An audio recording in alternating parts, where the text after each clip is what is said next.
Hello everyone, welcome to my channel. आज हम करेंगे बिजनेस फाइनेंस के 20 क्वेश्चंस। लास्ट वीडियो में हमने किए थे लास्ट पार्ट में 20 क्वेश्चंस। आज हम करेंगे नेक्स्ट 20 क्वेश्चन। सो आइए स्टार्ट करते हैं।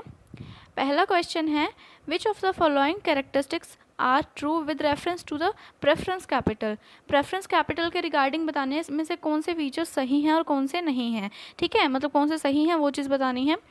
First option is preference dividend is not tax deductible. बिल्कुल सही है, क्योंकि प्रेफरेंस डिविडेंड जो होता है वो बाद में पे किया जाता है, टैक्स पहले पे किया जाता है। सो अकॉर्डिंगली ये टैक्स डिडक्टेबल नहीं होता है। ठीक है, टैक्स पे करने के बाद जितनी भी अर्निंग्स बचती हैं कंपनी के पास, उसमें से प्रेफरेंस डिविडेंड को पे किया जाता है। ठीक है, second option is the claim of preference dividend is prior to the claim of equity share holders. बिल्कुल सही है, इक्विटी शेयर होल्डर्स को सबसे लास्ट में पे किया जाता है। ठीक है, उससे पहले जो है प्रेफरेंस शेयर होल्डर्स को प्रेफरेंस दी जाती है बेसिकली। सो उनको प्रायर यानी कि पहले पे किया जाता है। ठीक है, third one is preference share holders are not the owners of the concerns. ये भी सही है, प्रेफरेंस शेयर होल्डर्स ऑनर्स नहीं होते हैं। ये एक तरीके के ये मतलब क्रेडिटर्स होते हैं कंपनी के। ठीक है, ऑनर्स नहीं होते हैं। ठीक है, जो इक्विटी शेयर होल्डर्स होते हैं वो होते हैं ऑनर्स, उनको वोटिंग राइट्स भी होता है कंपनी में। ठीक है, इनको नहीं होता है। So accordingly all of the above यानी कि डी ऑप्शन सही होगा इसमें। नेक्स्ट क्वेश्चन पे चलते हैं।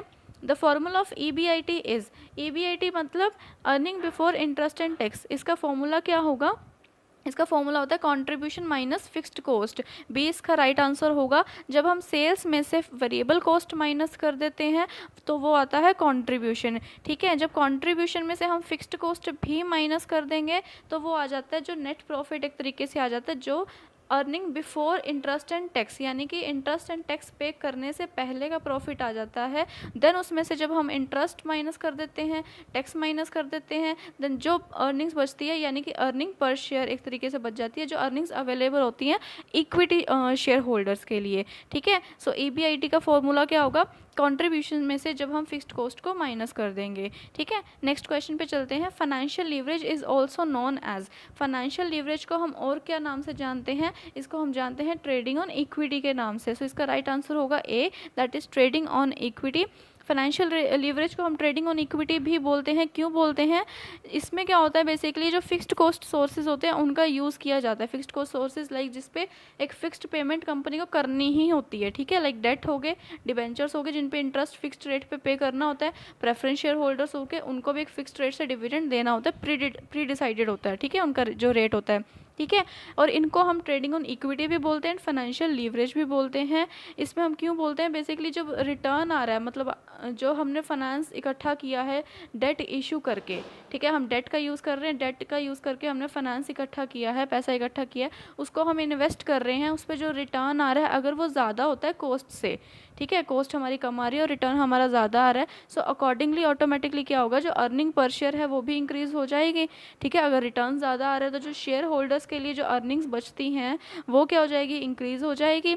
सो इस वजह से हम इसको ट्रेडिंग ऑन इक्विटी बोलते हैं, बिकॉज इसमें डेट का यूज़ करके बेसिकली हम जो इक्विटी शेयर होल्डर्स की अर्निंग है उसको हम इंक्रीमेंट करते हैं उसमें। ठीक है, इसमें हम ये चीज़ स्टडी करते हैं, एंड फाइनेंशियल लीवरेज को हम ट्रेडिंग ऑन इक्विटी भी बोलते हैं। नेक्स्ट क्वेश्चन पे चलते हैं, 24th क्वेश्चन और 4th question. The arbitrary process is the behavioural foundation for the.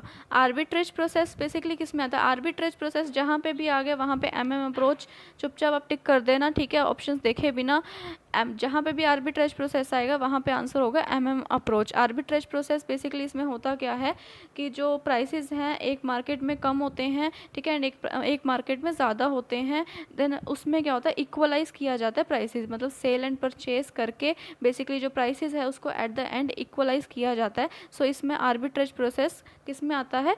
Approach में आता है। नेक्स्ट क्वेश्चन पे चलते हैं। Coupon rate is another name for the.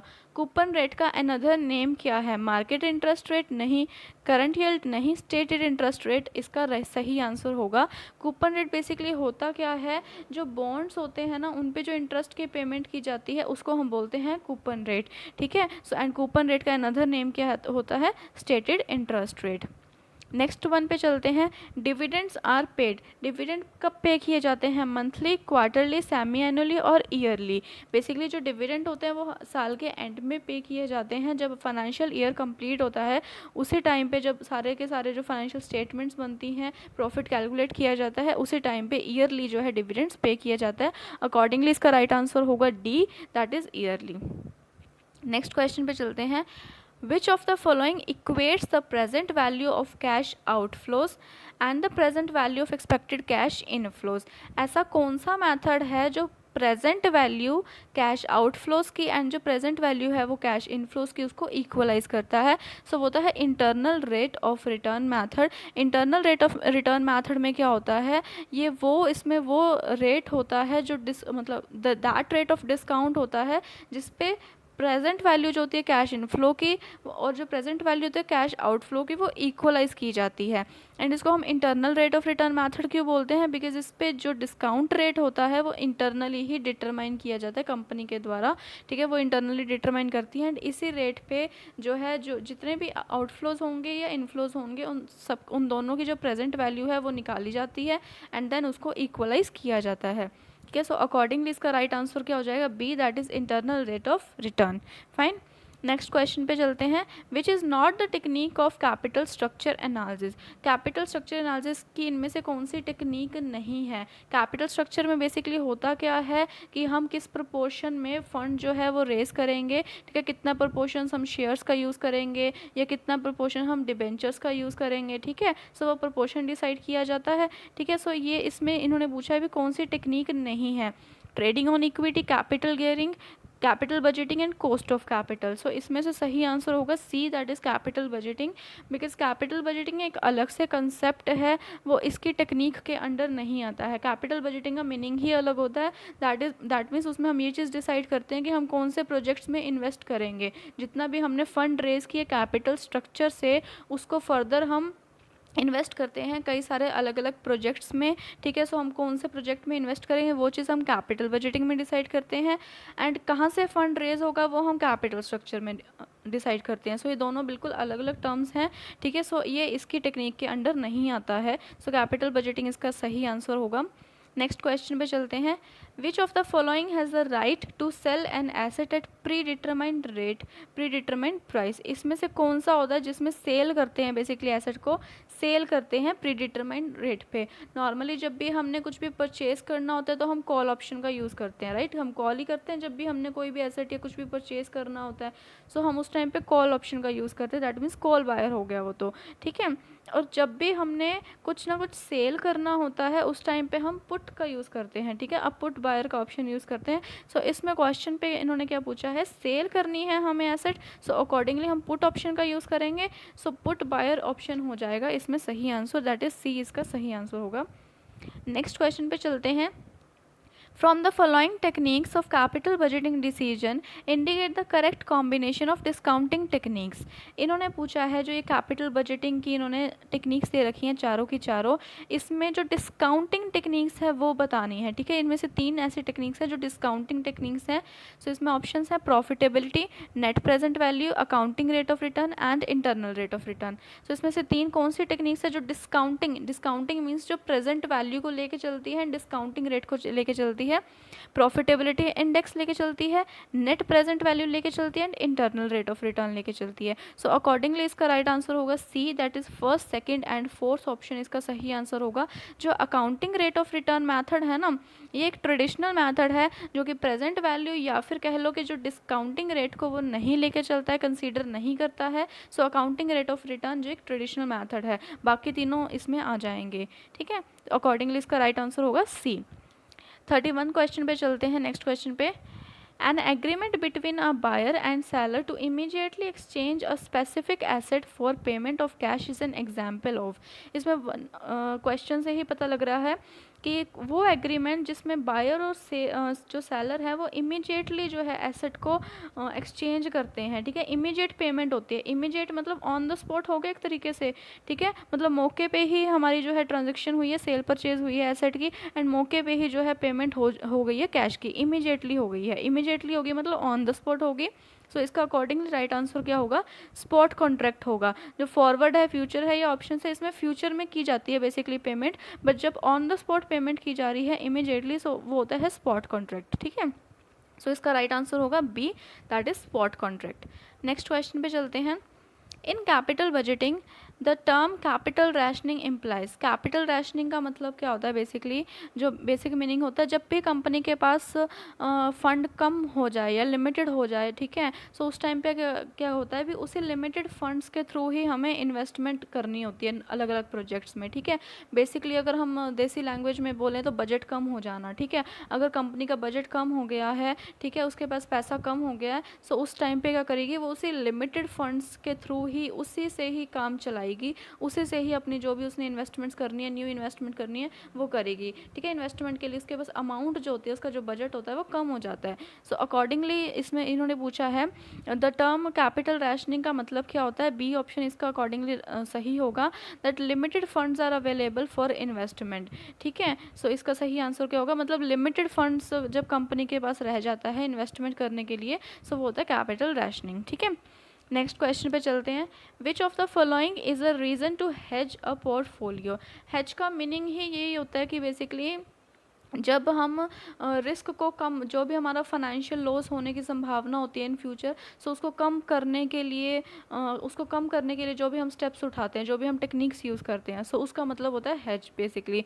सो ये क्यों की जाती है, करते क्यों हैं हम, रिस्क को कम करने के लिए करते हैं, मतलब कल को फाइनेंशियल लॉस ना हो सके प्राइस में फ्लक्चुएशंस की वजह से। ठीक है, सो इसका राइट आंसर क्या होगा, बी होगा, that is to limit the exposure to risk, मतलब हम जो रिस्क है उसको लिमिट कर सकें, उसको कम कर सकें। ठीक है, उसके लिए ही हम हेजिंग टेक्निक्स को यूज़ करते हैं। ठीक है, यही रीज़न है। नेक्स्ट क्वेश्चन पे चलते हैं। A sale and lease back arrangement is more suitable for lessee having a, sale and lease back इन्होंने पूछा है।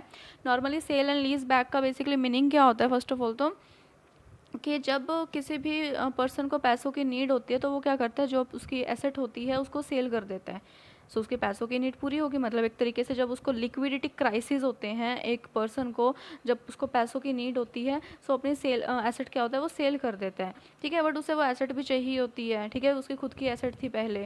ठीक है, सो इन दैट केस क्या करता है, मतलब उसको काम के लिए चाहिए होती है, अगर वो सेल कर देगा तो वो काम कहाँ पे करेगा, बट उसको पैसों की भी नीड है। सो इन दैट केस क्या करता है पर्सन, वो सेल कर देता है एक बार, तो उसके पैसों की नीड पूरी होगी। देर आफ्टर वो क्या करता है, वही सेम एसेट अपनी जो उसकी पहले खुद की एसेट थी, उसी को वो रेंट पे वापस ले लेता है, यानी कि वो लीज बैक, मतलब वापस उसे रेंट पे ले लेता है, एंड उसके बाद वो रेंट पे करता है। सो इसमें क्या होता है, उसकी जो पैसों की नीड थी वो भी पूरी होगी, एंड उससे उसका काम भी चलता है अब। ठीक है, इसको हम क्या बोलते हैं, lease and sale back arrangement. और ये कब ज़्यादा सूटेबल रहता है, जब लिक्विडिटी रिस्क हो, जब एक पर्सन को लिक्विडिटी रिस्क होता है, यानी कि पैसों का रिस्क होता है, उस टाइम पे वो क्या करता है, sale and lease back arrangement करता है। ठीक है, नेक्स्ट क्वेश्चन पे चलते हैं। 35th question. Match the following, list 1 है और उस लिस्ट 2 है, इसमें मीनिंग दिए हुए हैं अप्रोचेस के, एंड एक साइड पे हमें अप्रोच दे रखी हैं, इसको मैच करना है। बेसिकली ये कैपिटल स्ट्रक्चर की अप्रोचेस हैं चारों के चारों, एंड इसके मीनिंग बताने हैं। फर्स्ट अप्रोच देखते हैं, net income approach. Net income approach basically होता क्या है, जब भी एक फर्म जो है यूज़ करती है डेट का, इसमें फर्म ये मान के चलती है, अजम्पशन लेके चलती है कि जो डेट होंगे वो चीपर होंगे, एंड जितना ज़्यादा हम डेट का यूज़ करेंगे मैक्सिमम एक्सटेंट तक, उतना ज़्यादा जो है ओवरऑल कैपिटल जो है, हमारी जो ओवरऑल कॉस्ट ऑफ कैपिटल है वो मिनिमाइज़ होगी, एंड जो वैल्यू है वो मैक्सिमाइज़ होगी। ठीक है, फर्म की, मतलब वो ये मान के चलती है ये अप्रोच कि रेलेवेंट होता है कैपिटल स्ट्रक्चर का डिसीजन। ठीक है, सो अकॉर्डिंगली इसमें राइट आंसर हो जाएगा 4th, that is a firm can maximize the overall cost of minimize the overall cost of capital by using debt financing. मतलब डेट का ज़्यादा से ज़्यादा यूज़ करके वो क्या कर सकती है, कंपनी एक कॉस्ट ऑफ कैपिटल को कम कर सकती है, एंड जो वैल्यू ऑफ द फर्म है उसको इंक्रीज कर सकती है। ये होती है नेट इनकम अप्रोच। ठीक है, सो इसका राइट आंसर हो जाएगा 4th, and then B option is net income approach, net operating income approach, sorry, NOI approach. NOI approach इसके अपोजिट बोलती है कि रेलेवेंट नहीं होता है, एंड में जाके क्या होता है, वो नलीफाई हो जाता है इफेक्ट। सो अकॉर्डिंगली इसका राइट आंसर क्या होगा, बी होगा, दैट इज अगर हम कैपिटल स्ट्रक्चर में चेंज करते हैं, अगर कंपनी कैपिटल स्ट्रक्चर में चेंज करती है तो जो मार्केट वैल्यू है कंपनी की या फिर जो ओवरऑल कॉस्ट ऑफ कैपिटल है कंपनी की, उस पर कोई भी फ़र्क नहीं पड़ता है, वो एंड में आके उतनी की उतनी ही रह जाती है। ठीक है, सो ये क्या बोलती है, एनओआई अप्रोच क्या बोलती है, इररिलेवेंट होता है। अकॉर्डिंगली इसका आंसर हो जाएगा बी के साथ हम मैच करेंगे सेकेंड को। Then C1 is traditional approach. Traditional approach क्या एक तरीके से बीच बचाले की अप्रोच है, यानी कि वो इंटरमीडिएट अप्रोच है, वो दोनों अप्रोचेस को सपोर्ट करती है, वो एनआई अप्रोच को भी सपोर्ट करती है एंड वो एनओआई अप्रोच को भी सपोर्ट करती है। ठीक है, एनआई अप्रोच मतलब ये बोलते हैं कि एक एक्सटेंट तक तो हमें यूज़ करना चाहिए डेट फाइनेंसिंग की, बिकॉज वो चीपर होते हैं। ठीक है, वो अफेक्ट करती है overall cost of capital and value of the firm को, बट एक लिमिट के बाद क्या होता है वो इंक्रीज होना शुरू हो जाती है कॉस्ट, मतलब डेट जो चीपर होते हैं वो एक लिमिट तक ही हम इसकी एजम्पशन को मान के चलेंगे, देयर आफ्टर वो एनओआई अप्रोच को यूज़ करती है कि मतलब वो नलीफाई होने लग जाती है, मतलब इतनी की उतनी ही रहती है, सेम रहती है, कोई भी इफेक्ट नहीं पड़ता है। सो ट्रेडिशनल अप्रोच दोनों अप्रोचेस को फॉलो करती है, दोनों का बीच का एक रास्ता है, सो दैट्स वाई इसको हम इंटरमीडिएट अप्रोच बोलते हैं। ठीक है, सो सी का हो जाएगा फर्स्ट एंड डी का ऑप्शन, डी क्या है, MM approach, that is Modigliani Miller approach. इसने क्या दिया था, एक इसने भी ये भी एनओआई अप्रोच को ही सपोर्ट करता था, दैट इज इररिलेवेंट होती है, भी कोई भी इफेक्ट नहीं पड़ता है, बट इसने एक बिहेवियरल जस्टिफिकेशन दी थी आर्बिट्रेज प्रोसेस के थ्रू, एंड इसका राइट आंसर क्या हो जाएगा, डी का थर्ड हो जाएगा। It provide analytical sound and logically consistent behavioural justification for their hypothesis. Basically क्या है इसमें, जिसमें भी वर्ड आ जाए जस्टिफिकेशन, मतलब इसने एक जस्टिफिकेशन दिया आर्बिट्रेज प्रोसेस के थ्रू, सो वो किसने दी है, एमएम अप्रोच ने दी है। सो अकॉर्डिंगली राइट हो जाएगा इसका आंसर डी का थर्ड, एंड इसका राइट आंसर हो जाएगा ए। ठीक है, match the following. Next question पे चलते हैं। 36 question, one difference between a financial lease and operating lease is that. कौन सा इसमें इन्होंने डिफरेंस बताना है इसमें कि financial lease and operating lease में क्या डिफरेंस होता है। First option is there is often a call option in financial lease, नहीं। There is often an option to buy an, मतलब इसमें हम खरीद सकते हैं ऑपरेटिंग लीज को, ये भी नहीं होता है। ठीक है, an operating lease is often cancellable by lease, ये होता है। बेसिकली क्या होता है, जो फाइनेंशियल लीज होती है वो एक लॉन्ग टर्म के लिए होती है, जो कैंसलेबल नहीं होती है। ठीक है, नॉर्मल केसेस वो कैंसलेबल नहीं होती है, और जो ऑपरेटिंग लीज है उसको लीजी क्या होता है, वो कैंसिल कर सकता है, अगर वो नहीं आगे कंटिन्यू करना चाहता है तो वो कैंसिल कर सकता है। सो इसमें राइट ऑप्शन हो जाएगा सी। नेक्स्ट क्वेश्चन पे चलते हैं। Dividend capitalization model was developed by Myron J Gordon ने जो डिविडेंड कैपिटलाइजेशन मॉडल है वो दिया था। जो डिविडेंड हम डिसीजंस करते हैं, डिविडेंड की हम थ्योरीज पढ़ते हैं, बेसिकली उसमें जो हम गॉर्डन मॉडल पढ़ते हैं उसी का अनदर नेम है डिविडेंड कैपिटलाइजेशन मॉडल। सो अगर डिविडेंड कैपिटलाइजेशन मॉडल आए तो उसमें हम गॉर्डन की अप्रोच का ही नेम बोलेंगे, बिकॉज ये वही अप्रोच है। ठीक है, next one is financial derivatives include. Financial derivatives में से कौन से इसमें से बताना है कि इनमें से कौन से आएंगे, स्टॉक्स, बॉन्ड, फ्यूचर्स और नन ऑफ द अबव। तो सबसे राइट आंसर जो बेस्ट आंसर होगा वो इसका फ्यूचर्स ही होगा। फाइनेंशियल डेरिवेटिव्स मीन्स फ्यूचर्स ही होते हैं। बेसिकली फ्यूचर्स होता क्या है, नॉर्मली जब फ्यूचर में प्राइसेस का फ्लक्चुएशंस होता है, ठीक है, बढ़ जाए कम हो जाए, मतलब कॉन्ट्रैक्ट तो बेसिकली सेलर और बायर ने आज कर लिया, ठीक है, बट जो पेमेंट है वो फ्यूचर में होनी है। ठीक है, फ्यूचर में किस रेट पे होगी, कल को बाय चांस प्राइसेस बढ़ गए या कम हो गए तो एक पार्टी को तो लॉस हो जाएगा ना, उससे एक पार्टी को बेनिफिट हो जाएगा। सो बेसिकली उस लॉस को मिनिमाइज करने के लिए फ्यूचर्स किए जाते हैं। मतलब जो रेट होता है, जो जिस पे भी ट्रांजेक्शन हो रही है, जिस पे भी एसेट सेल या परचेज की जा रही है, वो रेट हम आज ही डिसाइड कर लेते हैं, चाहे उसकी पेमेंट जो हो रही है फ्यूचर में होगी। मान लो उसकी पेमेंट 2 महीने बाद होगी, सो पेमेंट उसकी फ्यूचर में हो जाएगी। ठीक है, बट उसका जो रेट है, जो उसका प्राइस है, वो किस रेट पे सेल या परचेज हो रही है, वो हम आज ही डिसाइड कर लेते हैं। सो ये होता है फ्यूचर, जो कि एक फाइनेंशियल इंस्ट्रूमेंट होता है, फाइनेंशियल डेरिवेटिव्स होता है। ठीक है, नेक्स्ट क्वेश्चन पे चलते हैं। Which of the following is a major difference between swap and future contracts? Swap and future contracts में major difference क्या होता है इनमें से? Swaps are usually marked to market whereas future contracts are not. ये नहीं होगा, ठीक है। Swaps are typically short term and whereas future extend into several years, extend over the several years. ये भी नहीं होगा, ठीक है। दोनों ही बेसिकली ऐसा कुछ नहीं होता कि वो शॉर्ट टर्म के लिए होता है या वो लॉन्ग टर्म के लिए होता है, ठीक है। C option is future contract involves only one future transaction whereas a swap typically involves several future transaction, ये सही ऑप्शन है। बेसिकली फ्यूचर्स में हम क्या करते हैं, एक ही पेमेंट की जाती है एंड मेच्योरिटी पे एक ही फ्यूचर ट्रांजेक्शन होती है। वेराज जो स्वैप होता है उसमें हम कई सारी पेमेंट्स कर सकते हैं, उसमें कई सारी ट्रांजेक्शन्स इन्वॉल्व हो सकती है, ठीक है। सो ये सी इसका क्या होगा, राइट आंसर होगा। मतलब स्वैप में कई सारी ट्रांजेक्शन इन्वॉल्व हो सकती है। कुछ और भी डिफरेंसेस हो सकते हैं इसमें। स्वैप जो होता है बेसिकली टू पार्टीज़ के बीच में कॉन्ट्रैक्ट होता है, ठीक है। इसमें हम क्या डिसाइडेड करते हैं कि एक डेट डिसाइड कर लेते हैं फ्यूचर में कि ठीक है, आफ्टर फॉर एग्जांपल हमने 2 मंथ्स बाद जो है ट्रांजेक्शन हम करेंगे। किसकी हम इसमें डिसाइड करते हैं कि कैश फ्लोज की, जो भी कैश फ्लोज होंगे, इनफ्लो या आउटफ्लो होगा, वो फिक्स फ्यूचर डेट पे होगा, ठीक है। प्राइसेस हमने डिसाइड कर लिया आज, ठीक है। पर जो फ्यूचर होता है इसमें एक स्पेसिफिक एसेट के रिगार्डिंग जो है डिसाइड किया जाता है। एक स्पेसिफिक प्राइस जो हम आज डिसाइड करते हैं एक स्पेसिफिक एसेट के रिगार्डिंग, ठीक है, उसकी सेल परचेज के रिगार्डिंग। एंड अनदर डिफरेंसेस, जो फ्यूचर होते हैं वो बेसिकली एक स्टैंडर्डाइज्ड फॉर्म में होते हैं, उसको हम एडजस्ट नहीं कर सकते हैं ज़्यादा, वो एक स्टैंडर्डाइज फॉर्म में होते हैं। बट जो स्वैप होते हैं वो एडजस्टेबल होते हैं, अगर कोई स्पेसिफिक रिक्वायरमेंट्स होती हैं, चेंजेस होते हैं, उसके अकॉर्डिंग हम थोड़ा बहुत इसे एडजस्ट कर सकते हैं, ठीक है। सो ये थे अनदर ऑप्शन, अनदर डिफरेंसेस हो गए, ठीक है। नेक्स्ट क्वेश्चन पे चलते हैं, 40th क्वेश्चन पे, लास्ट क्वेश्चन पे। Which one of the following assumption is not included in James E Walter model valuation model. जो डिविडेंड पॉलिसी में हम वॉल्टर मॉडल को पढ़ते हैं उनमें से बताना है कि कौन सी इनमें से अजम्पशन नहीं है।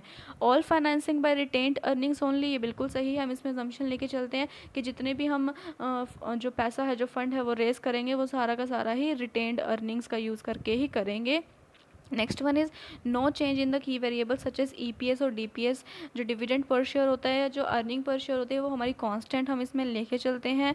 एंड थर्ड असम्पशन, हम बेसिकली जो लाइफ के बारे में, हम फर्म की जो लाइफ होगी वो इसमें हम ये असम्पशन लेके चलते हैं कि इनफाइनाइट लाइफ होगी, दैट इज़ लॉन्ग लाइफ होगी उसकी, इनफाइनाइट होगी। इसमें इन्होंने ऑप्शन में क्या दिया कि फाइनाइट लाइफ होगी। सो ये असम्पशन क्या होगी, गलत हो गई है। सो इसमें कौन सी असम्पशन नहीं इंक्लूड होगी, थर्ड इसका राइट आंसर हो जाएगा अकॉर्डिंगली। सो ये थे हमारे 20 क्वेश्चंस 20 मिनट्स में। अगर आपको ये वीडियो पसंद आई हो तो प्लीज़ इसे लाइक करें, शेयर करें एंड सब्सक्राइब करें मेरा channel. Thank you so much.